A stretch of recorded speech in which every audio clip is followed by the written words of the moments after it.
நல்ல கிளைண்ட் கிட்ட பேசுங்க. இன்னைக்கு நிறைய ஷாப்ல என்ன பண்றாங்க, வர கிளைண்ட் கிட்ட முகத்தை கொடுத்து கூட பேச மாட்டாங்க. ஒரு சர்வீஸ் பண்ணுவாங்க, பண்ணிக்கிட்டே இருப்பாங்க.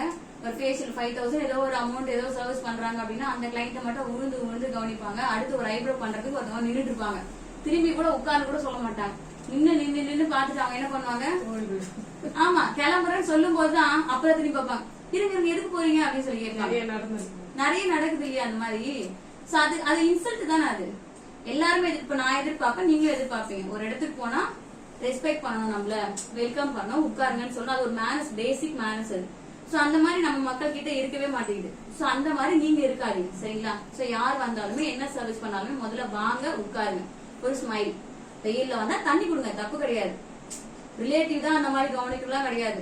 சோ நம்மளோட நம்ம வீட்டுல ரிலேட்டிவ்க்கு எப்படி நம்ம இம்பார்ட்டன்ட் கொடுக்கணும், நம்ம கிளைண்ட் தான் நமக்கு என்ன சொல்றது, சாமிக்கு அடுத்தபடி கிளைண்ட் தான். அவங்க வந்தாதான் நமக்கு வருமானம். சோ அதனால அவங்களை திருப்திப்படுத்தினாதான் நமக்கு. நெக்ஸ்ட் எங்கேயுமே போக மாட்டாங்க. நம்மளோட சர்வீஸ்ங்கிறது செகண்டரி. ஃபர்ஸ்ட் அவங்களை நம்ம இம்ப்ரெஸ் பண்ணணும், அவங்களை நமக்கு பிடிக்கணும். சோ அப்போ அவங்களுக்கு நம்ம என்ன பண்ணாலும் 100% நல்ல ஒரு மனசோட திருப்தியா பண்ணும்போது அவங்க கண்டிப்பா நெக்ஸ்ட் போக மாட்டாங்க. சோ கிளைண்ட்டை பிடிக்கிறதுக்கு இதுவும் ஒரு விதம் தான், சரிங்களா? ஹானஸ்டா பண்ணுங்க, என்ன தெரியுமோ உங்களுக்கு 100% நீங்க அதை கொடுங்க, சரிங்களா? சோ ஏன்னா நம்மளுமே இப்ப நீங்களுமே நிறைய ஷாப் போயிருப்பீங்க, இதெல்லாம் நீங்க ஃபேஸ் பண்ணிருப்பீங்க.